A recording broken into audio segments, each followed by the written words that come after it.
درمیان متحدہ قومی موومنٹ کے رہنما اور میئر کراچی جناب وسیم اختر صاحب تشریف فرما ہیں اور وہ علامہ طالب جوہری صاحب کے اس چہلم میں شرکت کرنے کے لیے آئے ہیں، اور ان لوگوں کا تو آنا جانا رہتا ہے، مجالس ہو یا محافل ہو، جب بھی انہیں موقع ملتا ہے یہ آتے ہیں، شریک ہوتے ہیں، اور علامہ صاحب سے بھی گہرا تعلق رہا ہے، آنا جانا رہا۔ تو آئیے ان سے پوچھتے ہیں کہ وسیم بھائی یہ بتائیے گا کہ علامہ طالب جوہری صاحب کے جانے کے بعد آپ کیا محسوس کر رہے ہیں، چونکہ وہ ایک غیر متنازع شخصیت تھے اور ان کا علم اور ان کا ادب، ان کا طریقہ، ان کی خطابت کے بارے میں آپ کیا بیان کریں؟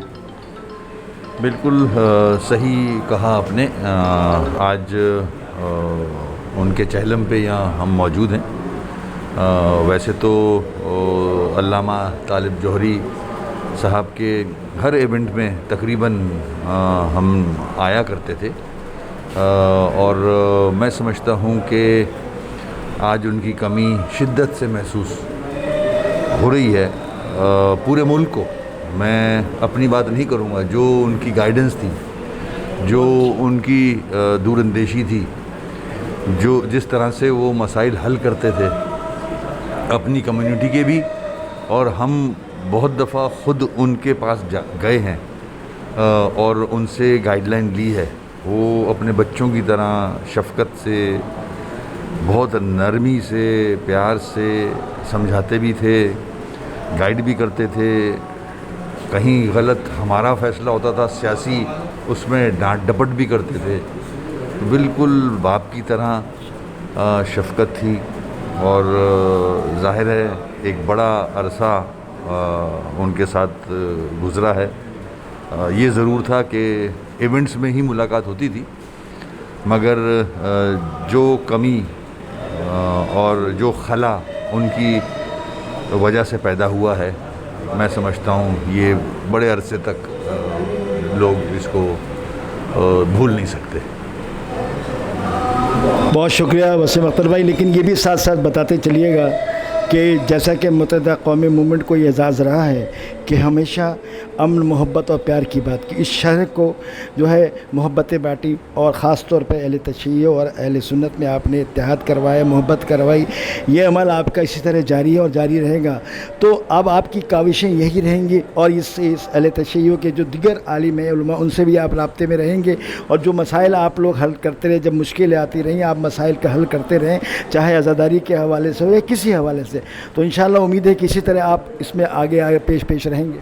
بالکل، علامہ صاحب کا بہت بڑا کنٹریبیوشن ہے انسانیت پہ، اور جیسے کہ میں نے کہا کہ گائیڈنس، اور جہاں تک اہل تشیع اور سنی حضرات کے جو اختلافات کرائے جاتے تھے، ان کو سمجھ تھی کہ کون کرا رہا ہے اور کیوں کرا رہا ہے۔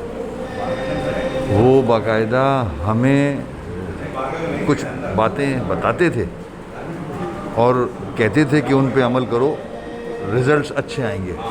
تو ان کے کہنے پہ بہت ساری ایسی ہم نے علاقوں میں میٹنگز کی ہیں ان کی گائیڈنس پہ، جس کے رزلٹس اچھے آئے، اور جو ان کی ایک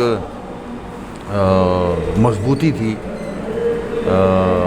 حق کے حوالے سے، حق پہ جھکنا نہیں ہے، حق پہ کھڑے رہنا ہے، تو وہ ان کی باتوں سے ایک جذبہ آتا تھا، صرف ہم میں ہی نہیں، جو ینگ جنریشن ہے اس شہر کی، اس میں کبھی بھی ایسی ہم نے نہ دیکھی نہ سنی کہ خدا نخواستہ کہیں کوئی اختلاف یا اختلافی بات ان کے منہ سے نکلی ہے۔ ہر ایک کو پیار محبت سے گائیڈ کرنا۔ اللہ ان کو جوار رحمت میں جگہ عطا فرمائے، ان کے گھر والوں کو صبر دے، ان کے فالوورز کو صبر دے۔ وسیم بھائی، آپ سے یہ جاننا چاہوں گا کہ آپ سے یہ بتائیے گا کہ علم و خطابت کے بارے میں ان کے آپ کیا کہتے ہیں؟ میں نے کہا بہت بڑا خلا پیدا ہو گیا، بہت بڑا خلا پیدا ہو گیا۔ جو مثالیں دے کے ہمیں وہ مذہبی حوالے سے بتایا کرتے تھے، وہ آج بھی ہمیں یاد آتی ہیں۔ تو یہ خلا میں نہیں سمجھتا کہ یہ پر ہوگا۔